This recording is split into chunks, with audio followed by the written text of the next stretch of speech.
Hi, guys. Welcome to WWRPD, the show that dares to ask the question, what would rich people do? I'm Pia Rappaport, your host, and co-hosting is my good friend. Khadijah Gigliotti. I didn't know how to pronounce your last name, honestly. That's funny. It's actually Gigliotti, but we'll go with Gigliotti because that's what most people say. It's a I mouthful. like Gigliotti. Yeah. I also like gelati because it sounds like gelato. Yeah. Well, welcome. Yeah, should we talk about why we started this? How should we begin, Khadijah? Let's talk about how we met because it hasn't been that long ago. And I think that would be interesting for people to hear, like what made us come together. The best part of that project. Yeah.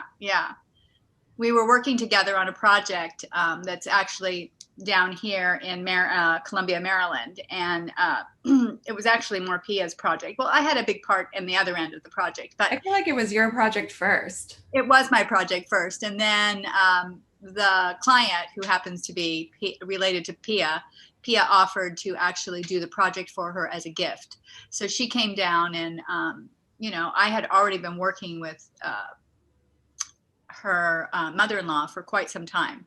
And anyway, to make a long story short, I wanted to meet her when she came down. So I showed up and I called you and said, can I come by and say hi? And, it was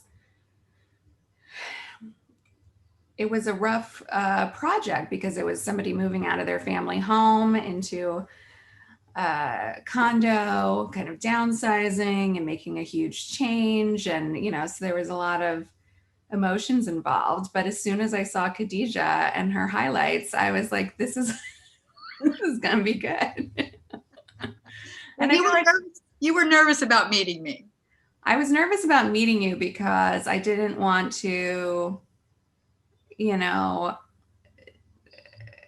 usurp all this hard work that you had been doing. I mean, that now that the condo is done, everyone's like, it's so beautiful, but there was so much work before I even got there to get that started. Yeah. And then once we met, it was such a good vibe, and it was so much easier then because we could talk all the time about what pieces does she have, what are we bringing over, what makes sense, what doesn't make sense. And essentially, Pia got to do the pretty part. Yes. Khadijah did the more messy part, although quite a bit of it was challenging. It wasn't just that challenging, but yeah, you got to do the pretty part. But we came together towards the end. The second time you came down, we worked together, and that was kind of like, I would say, what brought us to doing this YouTube channel now, is because while we were working together, we connected, right? We had a lot of fun, and we started asking the question, what would rich people do? Like, there were a lot of decisions. Yeah. And sometimes you just need a guiding principle. And that was, well, we knew that my mother-in-law wanted a glamorous, fresh start. So, but we were on a budget, and all our decisions were, what hardware color? Obviously gold. Right. What should we do on the wall? Some, wild wallpaper, and take a risk and do something fun. So she's actually a really fun client because she's very color happy and adventurous herself. So, but I could tell right away that you were a design ally and liaison. It was hard because I'm in New York and I was remote, and I couldn't look at samples, and I was making decisions remotely, and I just needed somebody to really physically look at things and make sure everything was okay and we were making the right decisions. Yeah, so I think the success of the project was due to the hard work and everything that went into it. The success of the project was, I think, due to definitely all the hard work that went in. But I think, again, bringing it back to why we're together, when you were here, you stayed at my place. We just kind of connected. We did a lot of DIY projects together. We just really bonded. And it was interesting because, we both had, I definitely, I should speak for myself. I had, it made working fun on some level. Like, we had fun together, but also there was a sense of inspiration. I know you went home feeling more inspired. I I don't know, from leaning in, something happened. I want to talk about leaning in later, but I got the biggest project I've ever had during that time, you know. So something happened, and it reminds me of the quote that I put on the bottom of my email from Brass Twig, and I wrote it down. And it's the quote I use is it's a remake of, I don't know who did the quote, I can't remember his name, but it's the meeting of two pieces of furniture is like the contact of two chemical substances. If there is any reaction, both are transformed. And I would say it was kind of the same with us, like the meeting of two people. Like, and I realized this because I'm very connected to how things work in terms of relationships, and just something happened with us. So, you know, and then we started talking every day, even though you were back in New York, right? Yeah.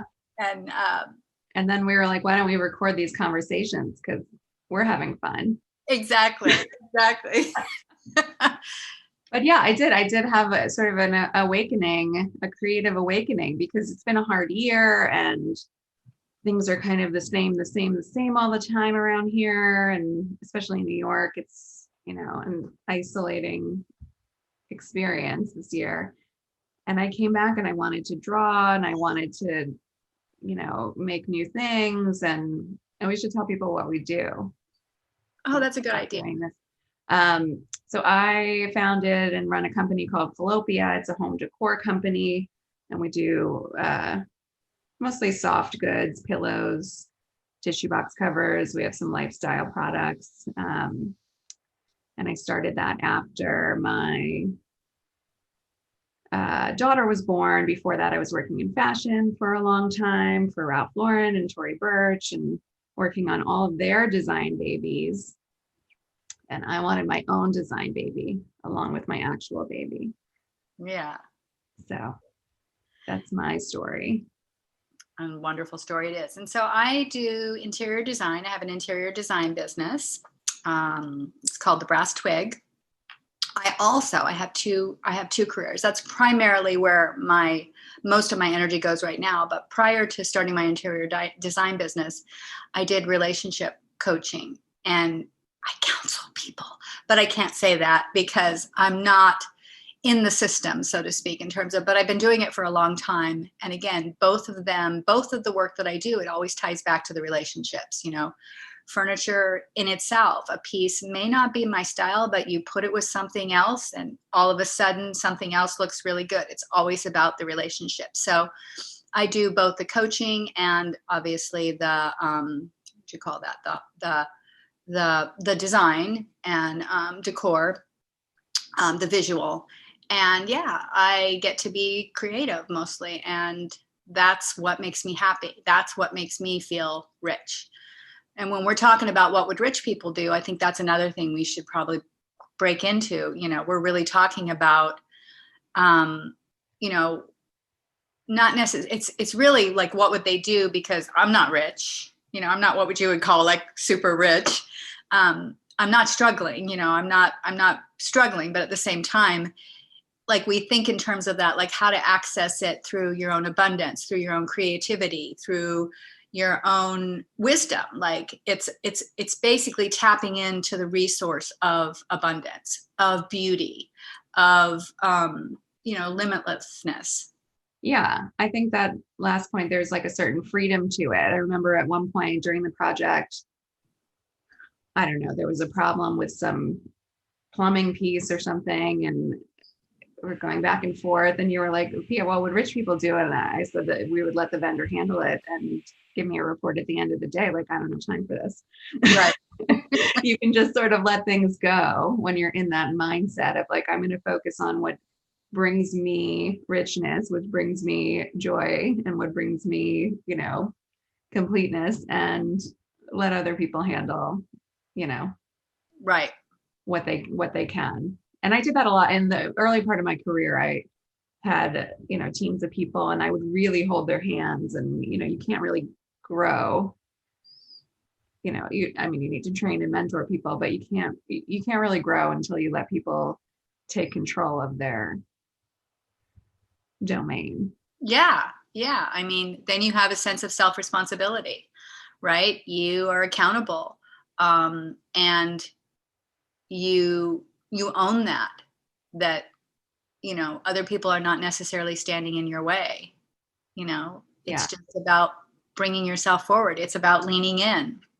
I was thinking about a story, like what would be a good story to tell around WWRPD, an experience in my life where I observed something and it made me feel, oh, I can feel that way too.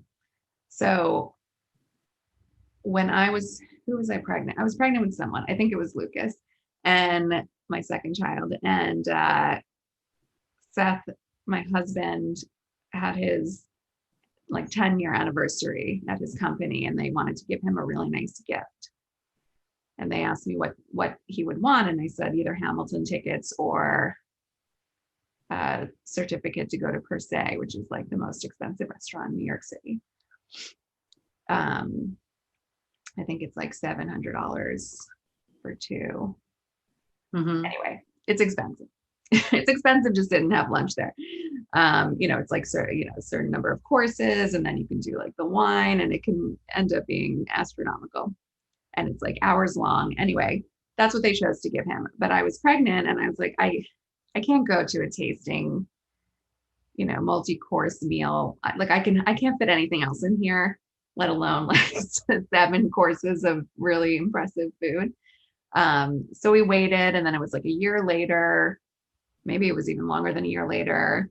I think for Father's Day, I booked a babysitter. We're going to go at lunchtime. We're going to have a great, free afternoon and go and have this meal at Per Se. So we get to Per Se, but I was really nervous because it's like the fanciest restaurant in New York City. I've been to lots of restaurants. I've been to lots of events with my employers, and, I don't know what it was. It was just the pomp and circumstance of it all. I was just nervous about like, am I going to choose the right beverage? Am I going to, put the napkin the right way? I was just sort of nervous about it. And it was a lunchtime, shouldn't have been that nerve wracking. But, and I wore a white sweater with an anchor embroidery, which happened to be from Old Navy, but it looked very country club. I was like ready to go. Anyway, we get there and I sit down. I'm all, sort of flustered about the whole scene. And there's a table next to us. It looked like maybe a father and 2 sons. It looked like they probably go here for lunch all the time and drop, thousands of dollars. And the waiter comes over and they all ordered like a Diet Coke and they wanted ketchup with their steak and whatever. And it all let go. I was like, you know what? When you're a rich person, you just do what you want.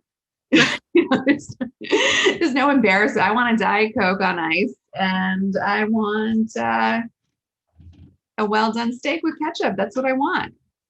Yeah, it's funny you say when you're rich people. I say, wait, WWRPD, when you're a real person. I think that's also what we're tying into here.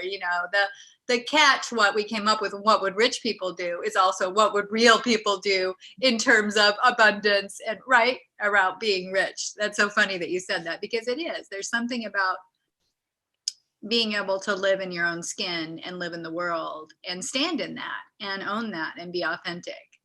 Do you have an experience that makes you stop and think like, I need to reset the way I'm thinking about spot? Well, I could even say, like, it's funny because when I went this new job that I got, this is probably a good example of me feeling like anyway, I've done design work, but usually I get like small jobs. I maybe get a room and then it evolves into another room, or I get 2 rooms. So this client, out of the blue, I was talking to them for using their business, and they said, what do you do? And I said, I do interior design. He said, oh, I just bought a new house. I need, and it was a man, not the wife. And he said, I need my house done. And I said, oh, great. He says, I'll send you a picture of the house. Well, I got a picture of the house, and it was like a huge house. Was 7,000 square feet. And I'm like, oh, okay. So, and right away I started like feeling myself pull away, like, this is a big job. And then I thought, oh, he's probably not really serious, just making conversation. Right. So then the next time I talk to him, he brings it up again. And I'm like, oh, I better get my stuff together. And I really hadn't worked on like updating my portfolio, and it still is not that great of a portfolio because I'm not really good at taking all the It's a pictures. great portfolio. Anyway, it's getting better, but it's not, again, for me, I think it's, well, as a designer, I'm thinking, well, if he look, and I sent him the pictures of my portfolio, and I thought, okay, now I'm out, right? I'm not gonna make the cut. But he looked at it, and I hadn't even talked to his wife yet. And then the next time I talked to him, he said, yeah, we closed on the house. And he said, we should book an appointment soon. And that's when I said, okay, when? So I then stepped in and I said, let's do that, right? So we did book a date for me to go over there, and I was so nervous. But I think I just brought that with me. And it was funny because I asked them when I was there, like, what is it? I said, did you guys interview any other designers? And they said, no. I said, so what made you pick me? And I just went right in and asked, what made you pick me? And he said, well, I really liked you. Talking to you on the phone, we built rapport, I really liked you. And I said, so did you guys look at my portfolio? He said, yeah. He didn't say that it was good or bad or whatever. He just said, I really liked you. So what I took away from that was like, I was projecting like my insights or my expectations as a designer, not realizing that these were just people who actually needed design help. They weren't people from the design industry. It wasn't like I was competing with anybody. They were just normal people that wanted help. And I happened to be in the right place at the right time. We connected. And once I was able to, and even the first couple of times working with them, I'm like, they haven't fired me yet. They haven't fired me yet. Like just thinking I wasn't enough. And especially because they wanted the job done really quick, which right now during COVID times, that's not going to happen, period. And this is 16 rooms I'm doing, the whole house. So it's not a small job. And I'm like, maybe we can start with the 5 most important ones. I had to like break it down because I couldn't function on that big of a level. But I think for me, I didn't say no. I leaned in. I had all my stuff come up. And then I said, okay, I didn't ask myself the question specifically, what would rich people do? I just had that thought of like, I can just lean into this. I can be real with this. It's not this big blown up picture that I have to stop with. It's just this big, wonderful opportunity that I can lean into. And I think that's the concept we're talking about when we're talking about what would rich people do. Yeah. And I think the husband, navigated that in a very, we have to come up with a better term, but in this sort of free mindset. Oh, what do you do? I do, I decorate, I do interior design. I need that. Yeah. You're hired. Yeah. I mean, obviously looked at your portfolio, which is great. But it's a liberating feeling to say, yeah, I need that. I'm going to connect with this thing that you just said, and we're going to work together and we're going to move forward, and doing that quickly and kind of moving through things without being bogged down with decision making, I think is so important. And I think sometimes, it's hard to make that decision. I want a pink velvet couch. I want wallpaper. I want this, things that, in your mind are going to make you feel good and happy, right. But they're investments, right? So it becomes very stressful when you don't have the economic freedom to maybe do that. But I think, especially with the project that we met on, it was like, well, this person is color crazy and she's a wild personality. She's fun. She's exciting. She's engaging. Let's just go for it and just do. I mean, we painted the walls white and this and that, but there were some elements of that project that I probably wouldn't have gone for in my own house because I'd be afraid to commit to it. Yeah. And it was really fun to like have that freedom. Yeah. I mean, it would be more fun if there was a bigger budget, but to have that freedom was very energizing. Yeah. And again, in the design world, we both know that not necessarily, people are not always comfortable with a lot of color. Like that's definitely, and you can still make it really, you can still make a nice design, make beautiful design. You've just got to stretch your thinking cap. It's not always about color. Color is just one part of it. So, but I agree. I think, and that's the other thing too, working with my clients, they're very neutral, like all the stuff they like, very neutral. They're very contemporary. So again, it's my job to help elevate that for them. And, you know, I have brought in a couple of things that are a little bit more mod, you know, something from CB2, which is killing it, as we both say right now. And that's not necessarily their style, but do it in a color for them. And I got it, you know, I got it in. But yeah, so we were talking about like our whole stories where we had to lean into something, you know. And I think more and more now I stop and ask myself, or I'm trying to get into more of the process, because I didn't necessarily use the language, what would rich people do? I would like, you know, what's the possibility here? What's the opportunity would be another way of framing it, which is not focusing on what's not working, but it's focusing on how can we move forward. Yeah. Yeah. We got a little bogged down with that in this project. And it was, you know, sometimes, during projects in life, whatever, I think we focus on the process and the details, but really the result is all that matters, you know, like we have to move forward. We have to make decisions. We have to, you know, get things done. And it's an important thing to keep in the back of your mind, because if you never finish, what was the point of doing the project to begin with, you know? Like, exactly. Let's just make the decisions, even if we're committing to something that we're not sure about, you know, things can be changed, things can be adjusted, but like, let's move forward. Sometimes people just have this analysis paralysis that is holding them back. And I don't like to live like that. Yeah, I don't either. And I think, again, you know, ultimately you have an ideal of where you want to end up, and you very rarely end up at exactly that ideal, but you can end up close.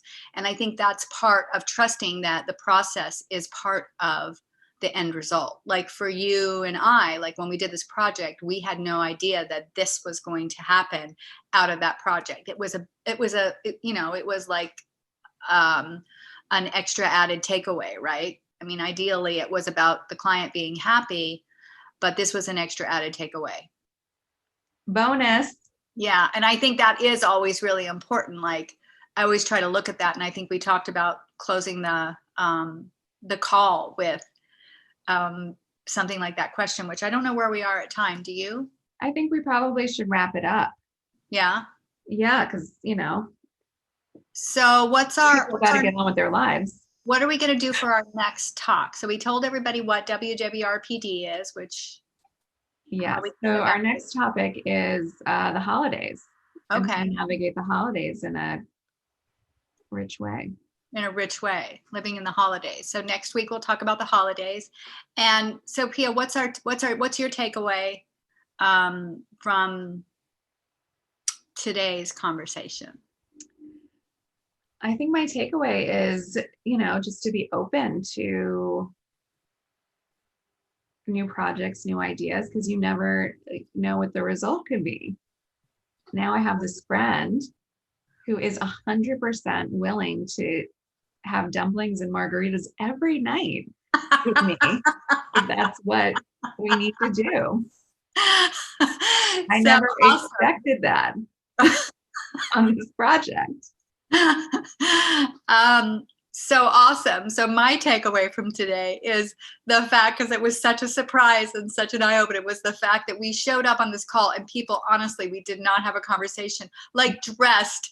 We look like, you know, I look like your mom, but we look like twins in terms of our glasses, our hair, and our dark turtleneck. This is very funny. That is hysterical to me. And that's my takeaway, is how much we resonate, and just the reaffirmation of that, because it just was like, so I'm like, oh my God, we're like twinsies. And it's constant, right? I'm like, look at this thing that I love. And you're like, I just put that on my Pinterest board. I mean, It's just constant. I mean, so, and we want to ask you who are watching, what's your takeaway from this call? Yeah. So hit us up on WWRPD.com. All right. Remember. All right. So good to see you. Let's see next week if we match our outfits. I probably won't be in my husband's glasses, hopefully. Knock on wood. All right. Bye, everybody. Have a great week. Bye. Hello. Hi. Oh, yeah. Can you hear me? Yeah. How are you? You look pretty. I feel like I should have more makeup on, but I was dealing with I that just put furniture lipstick thing. on. I can't do red, but I did a little coral lipstick. Yeah. We look like twinsies. Ew. That is hysterical. Well, my contacts are bothering me and I can't find my glasses. These are Seth's glasses. A sheepskin will hide a multitude of sins. Like our heads should be the same size. They are relatively. It's good. Perfect. I'm just saying I think our heads should be the same size. Hold on. Are they? Just a moment. Hello? Let me put this on Do Not Disturb. Oops. Well, that was fun.